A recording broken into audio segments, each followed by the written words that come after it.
Hey hello guys welcome back to my channel Siri ride vlogs. ఇవాళ morning లేచాను తొలి ఏకాదశి అని చెప్పి. లేవగానే చేసే పని ఏంటి చెప్పండి? ఏం చేస్తాం, లేవగానే ఫస్ట్ నేను బయటకు వచ్చి మొత్తం చూసుకుంటాను క్లైమేట్ ఎలా ఉందని. చూసిన తర్వాత టీ పెడతాను అనమాట. ఇప్పుడు కూడా అంటే బయట క్లైమేట్ బట్టి నా మూడ్ మారిపోతుంది గైస్. అంటే ఎండగా ఉందనుకోండి, అబ్బా ఇప్పుడు నేను టీ పెట్టాలా పనులు చేయాలా అనిపిస్తుంది. అది చల్లగా ఉంటే టీ పెట్టుకుని తాగదాం అన్నట్టుగా ఉంటుంది అనమాట ఎర్లీ మార్నింగ్ లేవగానే నాకు. సో లేచిన తర్వాత టీ పెట్టేసుకుని తాగేసి ఇంకా దేవుడి దగ్గర బొట్లే పెట్టుకుంటున్నాను. యాక్చువల్గా ఏమైందంటే ఎవరన్నా తొలి ఏకాదశి ముందు రోజు ఇది చేస్తారో ఏంటది మాపింగ్ అది పెట్టుకుంటారు, కానీ మనకు అవ్వలేదన్నమాట. అంటే నీరసంగా ఉంది గైస్ కొంచెం, అందుకని ముందు రోజు నేను ఏం చేయలేదు, ఏం చేయకూడదు అనుకున్నాం, కానీ నా మనసు ఎందుకు ఒప్పుకోక నెక్స్ట్ డేనే అదే తొలి ఏకాదశి రోజే నేను మొత్తం గదిలవి శుభ్రంగా మాపింగ్ చేసుకుని గడపలకి అదే బొట్లు అది పెడుతున్నాను. ఇక్కడ గడపలకి నేనే పెయింట్ వేసాను గైస్. ఎలాగుందో కామెంట్ చేసి చెప్పండి.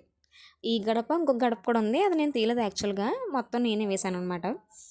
సో అలా అయిపోయిన తర్వాత సేమియా చేశాను. మరి దేవుడి దగ్గర ఏదన్నా ప్రసాదం పెట్టాలి కాబట్టి సేమియా గారెలు కూడా చేసాం. ఆ క్లిప్ నేను యాడ్ చేయలేదనుకుంటా ఏమనుకోకండి. సో ఇంకా సేమియా చేసిన తర్వాత దేవుడి దగ్గర దీపాలు అవి పెట్టుకోవాలి కాబట్టి వెంకటేశ్వర స్వామికి నేను ఇది చేస్తానన్నమాట. ఒత్తులతో నేను దండలా చేసి వేస్తాను. అది యాక్చువల్గా బయట కూడా అమ్ముతారు, కానీ నేను ఇంట్లో ఉన్న ఒత్తులతోనే చేస్తాను కదా, బయట నేను ఎప్పుడు కొన్ను.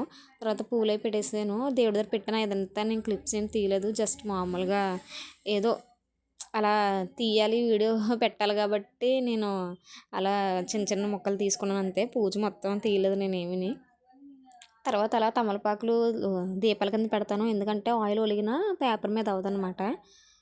సో అందుకని చెప్పి అలా పెడతా. తర్వాత అగరత్తులు వెలిగించుకొని అది వెలిగిన తర్వాత దీపాలకు వెలిగించాను. ఆల్రెడీ ఒకసారి చెప్పాను కదా నేను షార్ట్ వీడియోలో, డైరెక్ట్గా అగ్గిపెట్టెతో మనం వెలిగించకూడదు అనమాట. ఇలా అగరత్తులు వెలిగించుకున్న తర్వాత దీపాలు వెలిగించుకోవాలి. చాలామంది తెలీదు, నాలానే ఉంటారు కదా చాలామంది, అలాంటి వాళ్ళకి తెలియదు అనమాట. సో నేను కూడా ఈ మధ్యన నేర్చుకున్నాను అలా చేయాలి, ఇలా చేయకూడదు, పూజ తప్పు అని చెప్పి. వెలిగించిన తర్వాత మొత్తం హారతి ఇచ్చాను. అంటే పూజ సగం చేసుకున్నాను గైస్, నేను చెప్పాను కదా తీయలేదని చెప్పి. లాస్ట్లో క్లిప్స్ పెట్టాను నా పూజ అంతా చూడండి. ఇంకా హారతి పైన ఇచ్చేసిన తర్వాత కింద దిగి ఆ గదిలో కూడా దేవుళ్ళు ఉంటారు, పెద్ద గదిలో కూడా అక్కడ కూడా ఇచ్చేసాను. నేను హారతి తీసుకున్న తర్వాత కింద పెట్టేశాను అనమాట. సో చాలా ప్లెజెంట్గా అనిపించింది గైస్. తొలి ఏకాదశి కదా, పూజ చేసుకుంటున్నంత మనశ్శాంతి ఇంకెప్పుడూ ఉండదన్నమాట. పూజ చేసుకుంటే అంత ప్రశాంతంగా ఉంటుంది.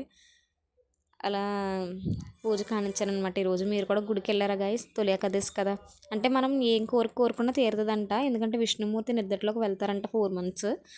సో అందుకని వాళ్ళ చాలామంది చాలా కోరికలు కోరేసుకొని ఉంటారు, కానీ నేను కోరుకున్నది ఒకే కోరిక, అది తీరిపోతే చాలు అని అనుకున్నాను. తీరిపోవడం అంటే నేను ఎప్పుడు ఏది కోరుకోను గైస్, ఎప్పుడు దండం పెట్టుకుంటాను, పూజ చేసుకుంటాను అంతే. కానీ ఈసారి మాత్రం నేను ఒక కోరిక కోరుకున్నాను, అది తీరాలి అని అనుకుంటున్నాను. మరి ఏమవుతుందో ఇంకా ఆ దేవుడికి వదిలేస్తున్నాను అనమాట. మనం అనుకున్నవన్నీ జరగవు కదా గైస్, ఇంకా అంతే, గో విత్ ఫ్లో అన్నట్టుగానే ఉండాలి, ఇంకేం చేయలేము ఇంకా. తర్వాత నేను ఎలా పూజ చేసుకున్నాను, ఇప్పుడు మామూలుగా క్లిప్ తీసి పెట్టాను. యాక్చువల్గా ఇది బాగా దగ్గర నుంచి తీస్తాను నేను, అంటే నేను కుర్చీ వేసుకుని చేశాను గైస్ పూజ. కొంచెం ఎత్తుగా ఉంటుంది అనమాట మా దేవుడి గది, పైకి ఉంటుంది. నేను కొంచెం పొట్టు కాబట్టి నేను చేరేసుకుని చేయాల్సి, మరీ పొట్టు అనుకోకండి, అంటే నాకు కొంచెం బాగా బల్ల పైకి కట్టారనమాట. మాకు పూజ గది లేదు, వంట గదిలోనే కట్టామన్నమాట గైస్. అది నేను చేసుకున్నది. వీడియో నచ్చితే లైక్ చేసి, షేర్ చేసి, కామెంట్ చేసి, సబ్స్క్రైబ్ చేసుకోండి గైస్. బాయ్.